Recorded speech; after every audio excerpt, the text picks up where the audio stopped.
Homage Beat.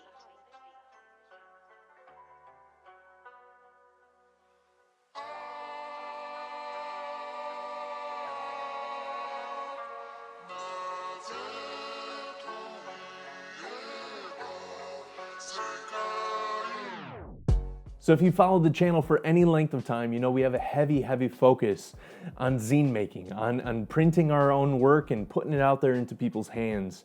And without fail, the number one question that I get asked on a weekly basis is, where should I go to actually put this into print?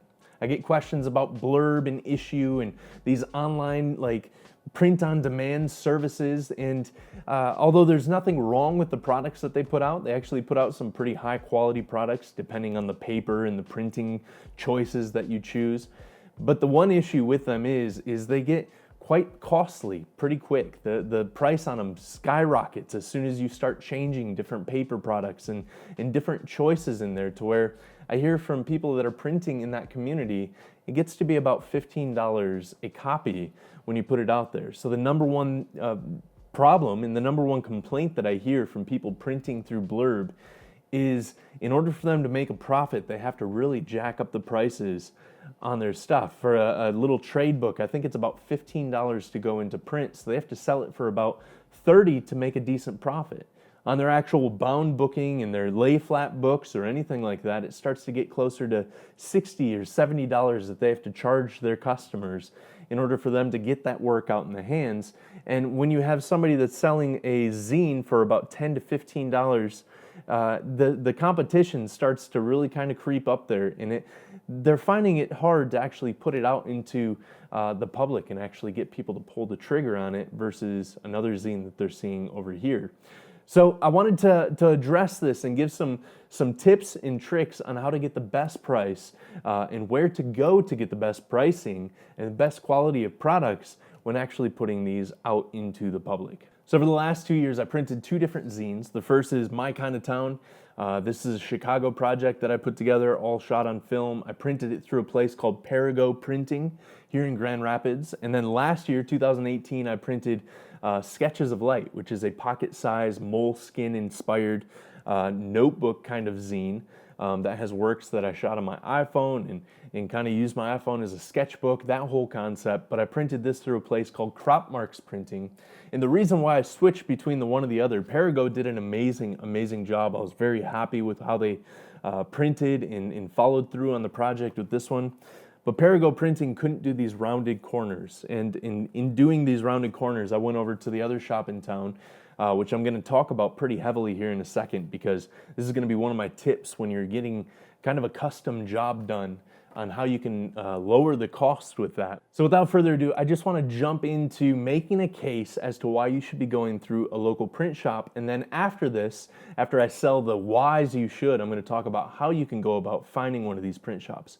But the first thing that I want to talk about is paper samples and proof prints. I talked about this in one of my last videos in the zine series, but one of the big benefits as to going through a local print shop is they could actually do these proof prints for you. I know that online shops can do that as well, but it takes quite a bit of time to, email them, to get them to send the proof over, to respond back. And if you have to draw things out, how do you get that over to them? Do you take a picture of it? Do you send that picture? Whereas when I get a proof print like this is from Perrigo, from the first zine project, is I could actually walk in there, and if you see in here, I have all sorts of different notes that I wrote on the inside here. Some of the notes are for me, some of the other notes are for them, and I could actually go in and drop this packet back off to them, giving them the notes of, hey, I want this spread a little bit brighter, hey, I want the spread, we cropped it wrong, or anything like that. I could bring those in and they can see it firsthand. I can have a face-to-face interaction as we walk through this and actually work through some of the things. Hey, I noticed that this page and this spread got printed a little bit darker than the other ones. Can we fix that, or is that something that I have to do on my end?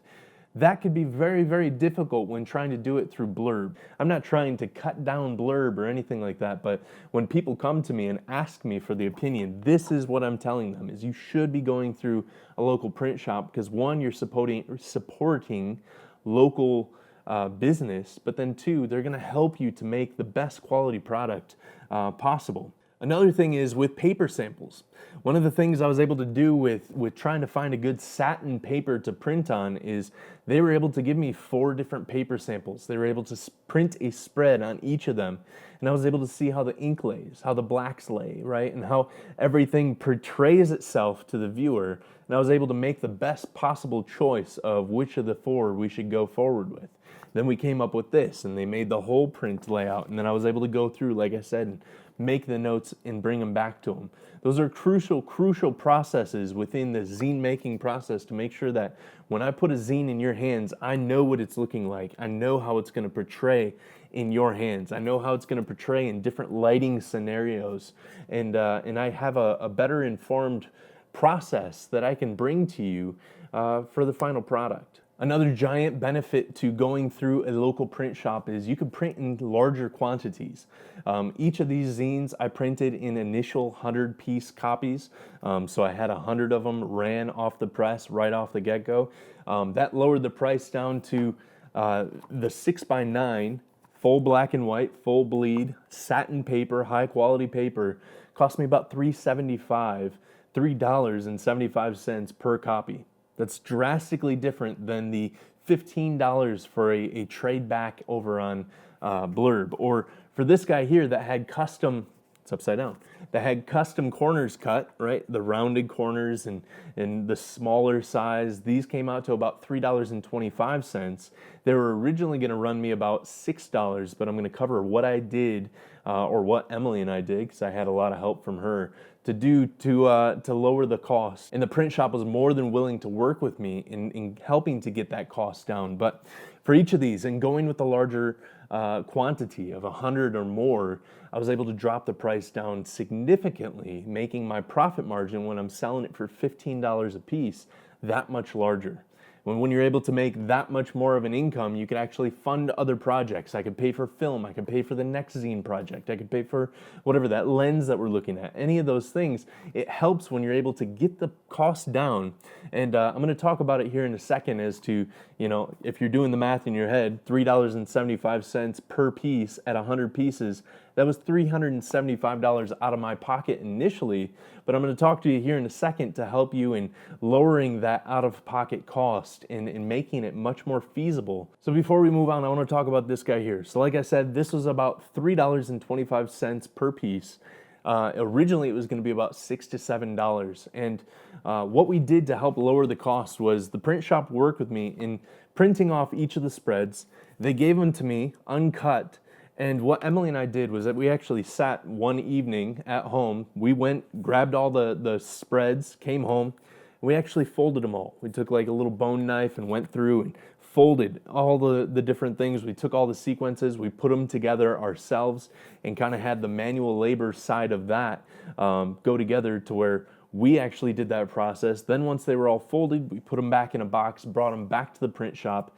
Then they stapled them, and they cut the rounded edges, and it was able to lower the cost by, if you're doing the math, $3.50 to $4. One evening worth of work dropped down about $300, $350 if you do all the math, worth of initial investment, which allowed me to sell this at, I think, $12 a piece is what I was selling it at. And still make a good profit margin. Don't be afraid to start, when you're building this relationship with a company like this, being able to ask, is there any of the process that I can do to help lower costs? And it starts to make it much more feasible in putting down that initial $300, $325 to make those go into print. And this brings us into our next point. As you're building this relationship with these companies, you actually get to leverage and utilize their expertise, their years of knowledge within the industry of printing, and you actually get to leverage them in helping you build the project. If you come across any snags in your designing process and you don't know how to export the file or anything like that, I was able to actually go into crop marks with these guys just because I'd never exported this small of a file or with rounded edges. I didn't quite know what was going to go into the whole process. But they opened my file up, told me what I needed to do to make sure that it fit their standards, and I was able to actually walk forward, having them walk me through the process at no extra charge to me. They could also let you know what other binding processes they have. We're going to talk about the standard binding process here in a minute, but they might have some other binding processes that you didn't even think of, you didn't even know existed, or you didn't even know that they offered, that they could actually put into play, and you might have cheaper binding processes or different unique binding processes that will set your project apart from some of the others that are hitting the market. Everything else that I set aside, that's all like benefits of everything. These are the tips and tricks, the nuts and bolts as to how to get a good deal and build a great relationship with these print shops that you're going into. First of all, how do you find these print shops? I have so many people that say, I live in a small town, I have no print shops around me. First of all, I find that extremely hard to believe. Somewhere in town has to be printing the booklets for the different coffee shops that are in town, the different, manufacturing plants that are in town, all the different businesses in town go through someone to print out their brochures, to print out their manuals, to print out all the different print needs that they have.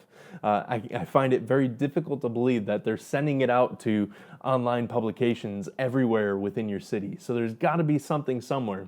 But if you can't find one, if just one does not exist in your small town, then travel 30 minutes and go to a larger town and find one over there. It's worth the 30-minute trip to go over and make sure that all your proofs are looking good, to make sure that you're finding the right papers, to make sure that you're getting a face-to-face interaction with the company that you're trying to work with, to build a product that you want to be proud of to send out to people out in the world. So a couple things is look it up on Google. Google print shop, local print shop, booklet printing in your city or in the large city around you. If you're in the suburbs of Chicago, maybe look in Chicago.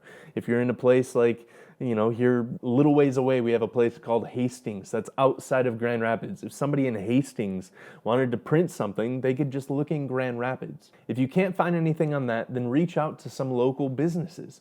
Ask them where they're getting their brochures printed. Ask them where they're getting their prospectus pieces or their booklets or any of these things printed, and see where they point you to. Maybe it is online. Maybe they're going through a place online, but chances are you'll be able to find a place in your local area that is printing for these different shops. Once you've found a print shop, the last thing that you should do is go in there and tell them that you want them to print you a zine. Stop asking for them to print you zines.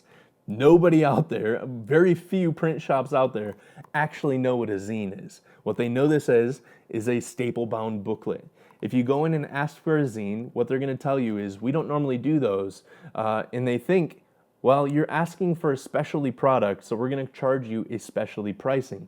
When you go in and ask for a 48-page bound booklet, they know exactly what you're talking about, and they'll start pricing you for the thing that they price, Joe Schmo down the street for his bakery or whatever it is. So the more knowledge that you can have before you even walk through their door of knowing that you're going to go in asking for a 48-page bound booklet, black and white, full bleed on, satin paper or acid-free paper or whatever you want to say, if you have this knowledge going in, if you know the size, if you know that you want paper samples, if you walk in with a plan of attack, they'll know that you've done your research. They'll know that, this isn't a specialty project. This is another project that they've done a million times, and you're just looking for paper samples or whatever it might be. They're not going to try and charge you premium prices. So just stop asking for zines as you go into these places.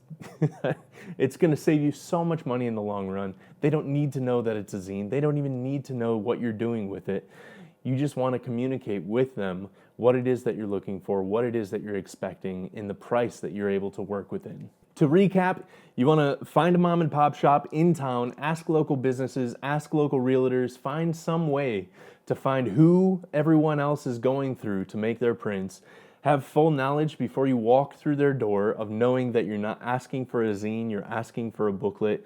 Know, the sizing, the quantity, know how many you want to, print off the get-go, and then they can work with you on proofs, on paper pricing, on paper qualities, on all these different things. They can help you with their expertise, their knowledge, get the best quality product for a good, reasonable price that you could send out there into the world and get these things into people's hands to be enjoying your photography for years to come. Anyway, I hope you guys enjoyed this video. If you want more videos like this, check out the channel. We have over 150 videos at this point, all about zines, all about prints, all about, you know, the creative thought process of photography. We don't talk about gear too much on here. We talk very, very much about the fine art craft of photography. And if that sounds like it's in your boat, I'd love for you guys to join in, subscribe down below, comment down below. Let me know what you guys, like, what are the do's and don'ts that you guys have learned through your process of going through zines? Or if this is the first time you're stepping into zines, if you have any other questions that I can help to clarify for you. I'm no expert, but I've been around the block a couple times, so if I've learned anything throughout and if I have anything to share, I would gladly share it with you in the comments down below. You can also connect with me over on Instagram @NickExpose, and until next time, go and push yourselves 2 stops. Peace.